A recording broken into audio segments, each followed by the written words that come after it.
Hello everyone, welcome back to the operating system course lecture. This is Najjatarannom, and in this video segment we are going to discuss about deadlock prevention method of Deadlock chapter in CSE 321 course.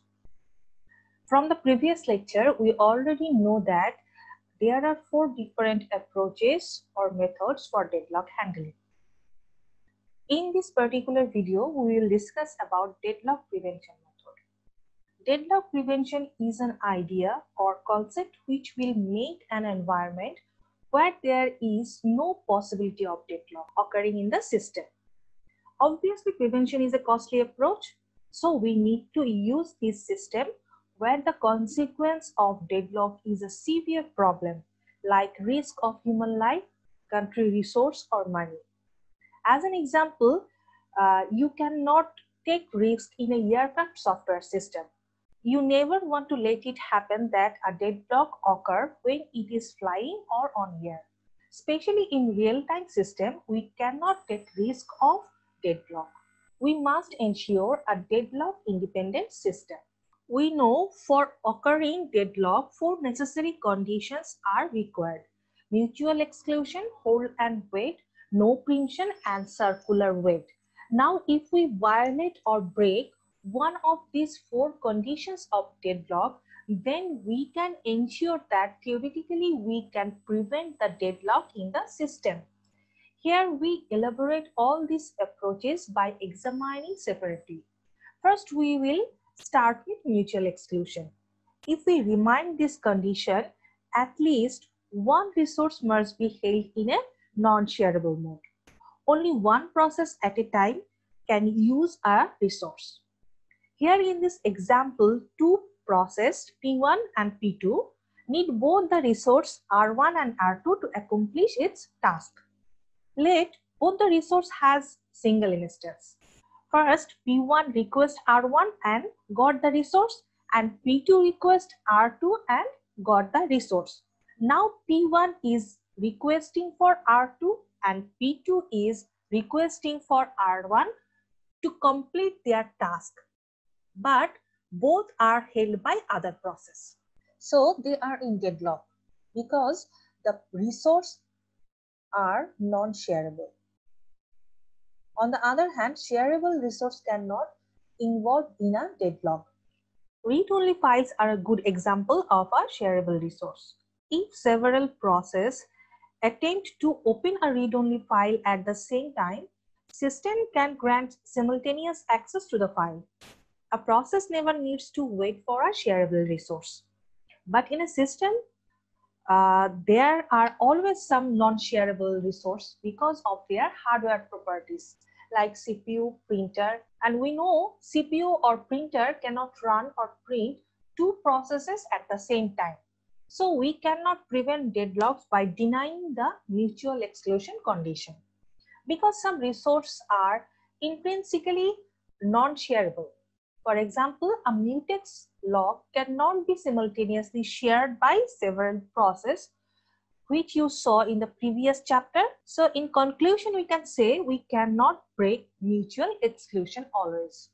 Now we will see whether we can violate hold and wait condition under prevention method or not. As we all already know what hold and wait condition is.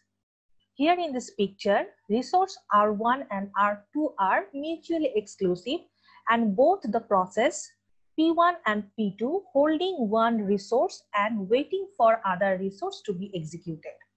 So hold and wait is present here. For removing hold and wait condition, we will consider 3 methods and each has some advantages and disadvantages. So we'll start with the first protocol or method is conservative approach. Here processes are allowed to start execution if and only if it has acquired all the resources. In the graph, we already saw that when P1 getting resource R1 and requesting for other resource R2, meanwhile P2 already getting R2 and requesting for R1. So a deadlock situation arises. But if we follow the conservative method, that is when P1 gets both R1 and R2 all together, then it starts execution. Similarly, when P2 gets only R2, it will not start execution until P2 gets both R2 and R1. So if P2 does not get R1, then it will release resource R2 for other process, and in this way we can remove hold and wait condition using conservative approach. So main disadvantage of this method is it is less efficient, or we can say resource utilization is poor, because many resources that allocated to process before it starts may be unused for a long period of time. Like the printer. We all know printer is always needed at the end step of the process execution. Now the second protocol or method is do not hold. In this approach, process will acquire only desired resources. But before making any fresh request, it must release all the resources that it is currently holding. For example, a process request for total 10 resources, like R1, R2 up to R10 to complete its work, but it can start execution if it gets only 4 resources. So here in this example, the process requests R1, R2, R3 and R4 initially and start working after getting this. And when this process needs further resources from R5 to R10, then before doing a fresh request or new request for R5 to R10, it will have to release all the resources from R1 to R4. So this is better than conservative approach, because here a process does not need to acquire all the resource prior to the execution. So efficiency or utilization of resource will increase, and hold condition basically violated. So in this approach, hold and wait also removed. Now third protocol or method is wait time out, where we place a maximum time bound up to which a process can wait. After that, process must release all the holding resources.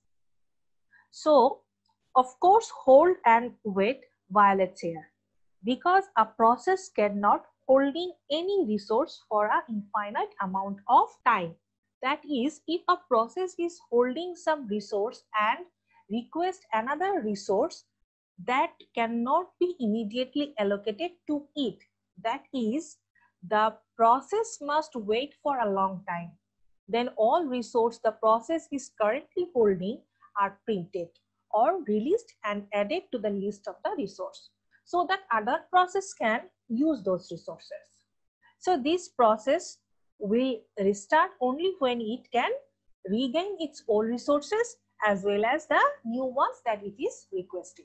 Now the third necessary condition for deadlock is that there will be no preemption of resources that have already been allocated.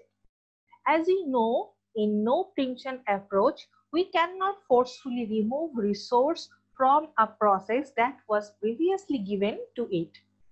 Resource can be released only voluntarily by the process.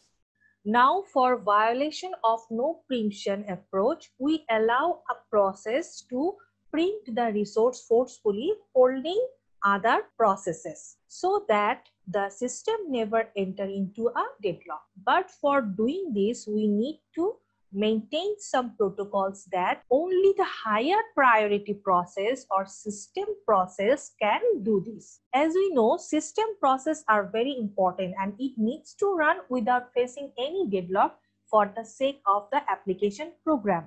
The next point is to select the process that are in waiting state can be identified as victim. This protocol often applied to resource whose state can be easily saved and restored later, such as the CPU register and memory space. The fourth and final condition for deadlock is the circular wait. Now we will try to understand how circular wait can be removed under deadlock prevention method to save the system from deadlock.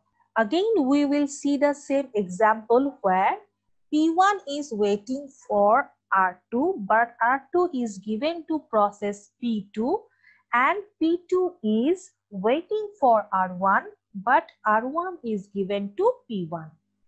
Actually, P1 is waiting for P2 and P2 is also waiting for P1. We can say that. So in this figure, circular wait is present. If we try to understand why this circular wait happens, we can see both process P1 and P2 needs the resource R1 and R2 to accomplish its task. Suppose P1 first request for R1, then request for R2. On the other hand, P2 first request for R2, then for R1. That's why at the same time, P1 gets R1 and P2 gets R2 and they are in deadlock. To prevent this kind of deadlock situation, the order of resource request plays an important role. If we make their requesting order same, suppose P1 will first request R1 followed by R2 and P2 will also first request R1 followed by R2, then both process P1 and P2 first try to acquire resource R1. Imagine that P2 got R1. According to the protocol, P1 should not hold R2 if it doesn't get R1. Because the order of requesting resource for P1 is first R1, then R2. Though R1 is currently acquired by P2, P1 cannot hold R2. So R2 is free now. Process P2, which acquired R1 first, now will acquire R2 and completes its task, and deadlock will not occur in the system. So the protocol is every process will have to acquire for the resource in increasing order of enumeration and giving a natural number to every resource. Let R is equal to R1, R2 up to Rm are the set of resource type. We assign to each resource type a unique integer number which allows us to compare two resources and to determine whether one precedes another in our ordering.